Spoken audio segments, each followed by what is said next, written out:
Look at this, everybody. Look. Doesn't that face look familiar? Alright, so I'm live in Tacoma right now at shop night.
That gentleman over there, Lenny, is throwing down. And I'm here with this gentleman. What's your name, sir? My name is Devon. This is my 1990 Nissan Laurel. I got it under the 25-year import law. I've been wanting one of these since I was about 16 years old, so I've been waiting a while to be able to get one. They finally just became legal last year. And this actually happens to be the second one in the U.S. Really? Yeah, first one on the West Coast. Sure, props to you, my friend. I guess we could just take a quick little tour of the car here real quick. Starting around the side, like that paint looks like pearl. Is that a factory color? Yes. Yeah, it's factory paint on it. The bumpers and everything have been resprayed to match. I do have all the factory. I'm going to go for the factory look, more of like the more kind of like the Shakotan. Oh, okay. Yeah. So I've got the factory body stuff. Oh, okay. So you're gonna change that back. Yeah. Oh, okay. And so that's why I kept it with the 15s instead of going, with the big aggressive kit, big 18-inch deep dish wheels. What brand are these? They're SSR Longchamp. Oh, okay. Nice. I could look around here. All the more reason for you to change the kit anyway, because see, you have a little bit of an accident going on here in the front. Yeah, it fell off on the freeway the other day. Yeah, so this right here was like a little misleading at first when I saw it. At first glance, I didn't really look. I just looked like one of the older Toyota sedans. Yeah, it looks like a Cressida. Yeah, that's why I was like, oh, I got the 1J. You see this and you're like, oh, no, exactly. He put a Lexus emblem on it. Yeah, so between that and the Lexus sign, that's why I asked the stupid question. If I got a 1J. I get it all the time. So and then you're like, no, you're RB. So then I was like, I'm not going to say anything else because I'm just going to sound like a fucking idiot. So as I was looking earlier, checking out the cage, you did point out one thing to me that I like. It's pillarless, which is pretty cool for style-wise, but when you're going to go and have some fun with this thing, a cage come in handy. Yeah, that's a little pretty bit nice. of reinforcement's nice. Yeah. It keeps the car, keeps it stiff, keeps from twisting. Nice. I like the fact that because this is a sedan, they brought it all the way over here, so you still get the functionality of the back seat. Even though in your case you're not really using it right now, but that's okay. Yes. And this is a Nardi steering wheel. Nice. You got a boost gauge on there. Sweet. Like this feature, they made it just for kind of showing off the fact that it doesn't have a window. Yeah. Or a pillar. Oh, so you can disconnect it, if you want and it's pillarless. Go and turn the key on real quick. So when the window without the roll cage, when you flip up the seatbelt, it's just one big width. It's like a sweet design. I feel like it's kind of like Nissan put that in there just so you can stunt. What kind of brides are these? Bricks. Bricks? Bride bricks. Yeah. It's, okay. It's been my favorite seat ever since I got one about 10 years ago, and I've always loved it. Like the perfect combination of comfort and something you can drive every day. Yeah, it's not like a full race seat where it's like it's not like something you have to shoehorn yourself. But at the same time, it's not like a couch where you go around the corner and you slide to one end. It's a good mixture of street and track. Exactly. Yeah. No, that's nice. That's nice because the race seat I had in my car was awesome, you know, when I'm racing, but when I'm driving every day. Trying to go to the, you know. Yeah, to the store. You gotta hump down in it, and then you gotta be like this, all shaking. You wrote this safely, and you're like crawling out of your seat, and you're like, what's wrong with him? Yeah, that's good. Okay, can we see under the hood real quick? Yeah. I like those side markers. That's OEM? Yeah. Oh, nice. Man, I love the 80s and 90s Japanese cars. Yeah, this car is right in between the two, between 80s and 90s. Yeah. It's got the boxy style left over from the 80s. Yeah. But it's got the modern 90s features. What Nissan motor do we have in this thing? So this is a RB20. It's a 2-liter straight 6 turbo. Just a factory engine they came with. Okay. Does this motor come in any other Nissans that most people are familiar with? Yeah. This is the same motor that comes in a Nissan Skyline, the non-GTR model. And this came, you got it with this too? Yeah, it's a Cusco strut tower bar, and then I just recently put Zeal Function XS coilovers on it. Oh, sweet. So you know what? We're gonna go for a little spin if that's cool with you, just to see what this feels like. So, I'm gonna take a ride in this awesome sedan here. See, I'm a fan of sedans because I have a retired '89 Civic. Oh, cool. Yeah, and my grown-up car is a sedan. It's just, I don't know, I just love sedans in general. You said your name's Gavin, correct? Yeah. Now, are you the Gavin that was making a bunch of really cool EF? Yeah, that's me. Okay. Yeah. Cool, yeah. My buddy Andrew actually got some stuff off of you. Oh, yeah, Peterson. Yeah. Yeah. Oh, okay, yeah, cool. I know Andrew.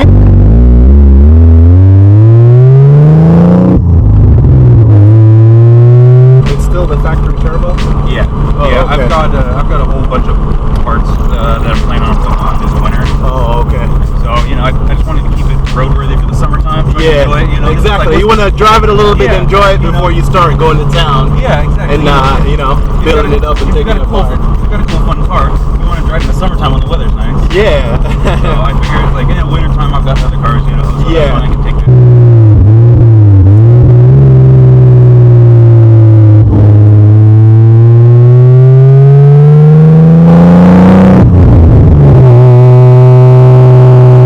Fine parts is it has all the same suspension as a S13 240SX. Oh, okay. So everything underneath is the same as that, and you know, a lot of 300ZX parts work for it as well. See, that's the thing I love about the 80s and the 90s Japanese cars. A lot of the parts are interchangeable. Exactly. I love that. And it makes it so nice. Yeah. You know, if you know what's interchangeable. Exactly. Like, for this, for example, it's like, say if I need a new control arm. Yeah. You know, it's like where the hell would I get a Nissan Laurel control arm? It's like, well, I know they're the same as a 240SX. Exactly. So Go to the junkyard, snatch one up, and there you go. And then also, you know, with the R32s, the Skyline's becoming more and more popular now. Yeah. Now that everyone's importing them, parts for those are getting pretty easy to find, and this shares And a little cheaper, I would assume as well. Yeah. That's brown, right? Yeah. Oh, okay. Suede. Yeah, it was like, you can see it was kind of like a maroon. Yeah, it was like a Over the maroon. years, Yeah, the sun faded. fade. See, I love little, and that's real wood. Real wood. Yeah, like little things like that is cool. And it's like suede dash, you know. I know, dude. Like real suede. That's so awesome.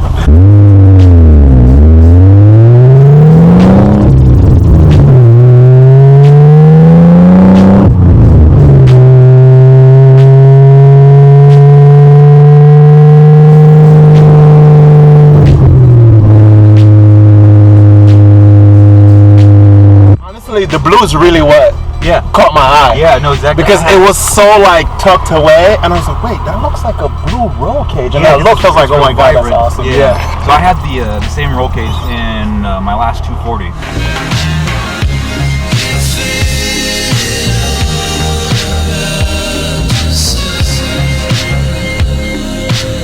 And you know, it was black, and it's like most people didn't know that it was in there until they're like, hey, can I sit in your car? And then they notice. And they're looking around. Yeah. And then they go, oh shit, there's a fucking roll cage in here.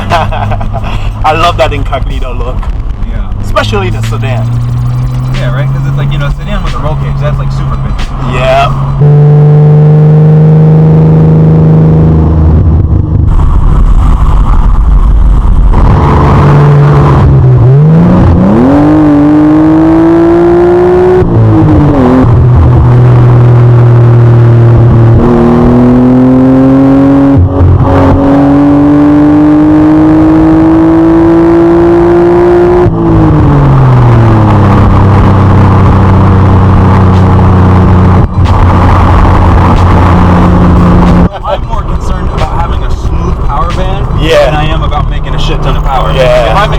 horsepower, but I make it from, 2,000 RPMs all the way to redline. Oh, I'd be way happier if I made 800 from 6 to 8. Yeah, because you got to wind that thing out to make that power. It's off of a RB25, and it's been ported, so it's just a little bit bigger, but so it'll still flow really nice, come in nice and early. Yeah. But with that and with some of the other mods, should be making close to about 300, a little over 300, maybe 320 or so. I think that is more than adequate for a street car. Yeah, it's gonna be it's gonna feel really good. Even if someone's building a car in a way that I don't necessarily agree with, the fact that they're actually doing it and they're building what they want, that gets a lot of respect from me. Same here, my friend. Has one that they modified it. You can tell that they took a lot of time and they built it how they wanted it. Like, I still respect that. Hey, that's the key thing, respect thing. Yeah. Like I always say, I don't always have to be into what you do or why you do it, but I will always respect you because you know what? I know not everyone likes what I do. I get shit for it, but please respect me because I respect you. And that's that simple. And I think that's what makes the car community so cool is that everyone has a different vision. The inexperienced people, they have what they see online, but the actual people doing it all have a different vision, and they most experienced people I've noticed have respect for anything, even if it's something that's not their cup of tea. They still say, hey man, that's really cool, it looks like you worked really hard at it. There you go. And that's how it should be. Sadly, that's not how it is. No, unfortunately, a lot of people are like, oh, why did you get that? That shit's gay. Yeah, oh my god. Like, really? What do you drive? Yeah, exactly. Those are the guys that probably don't even have a car. Right? Exactly. They're driving their mom's Ford Escape. Mom, can I please borrow the car again? Every time I'm just like, man, I can't believe I finally got it. It's not my ultimate dream car. But it's one of the cars on your list. It's definitely been a car that I've always dreamed about owning. Yeah.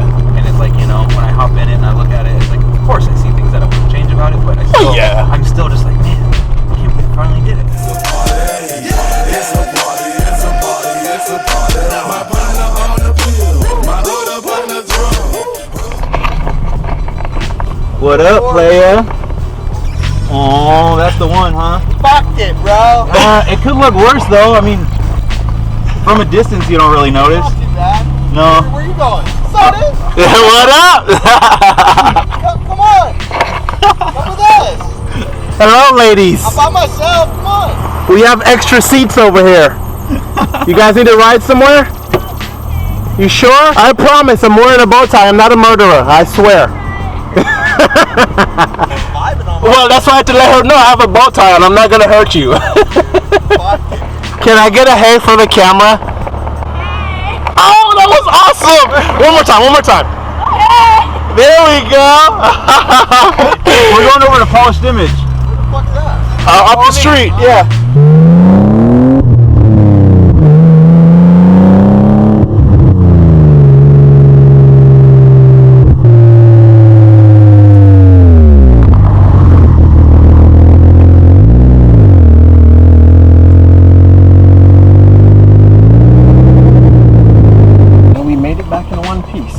Random, unscheduled, unplanned video. I always love that I have my GoPro just in case. Right? Because who knows when I'll ever get to run into you again between my busy work.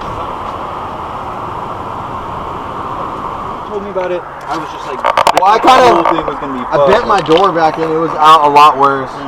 Oh, you got in a wreck?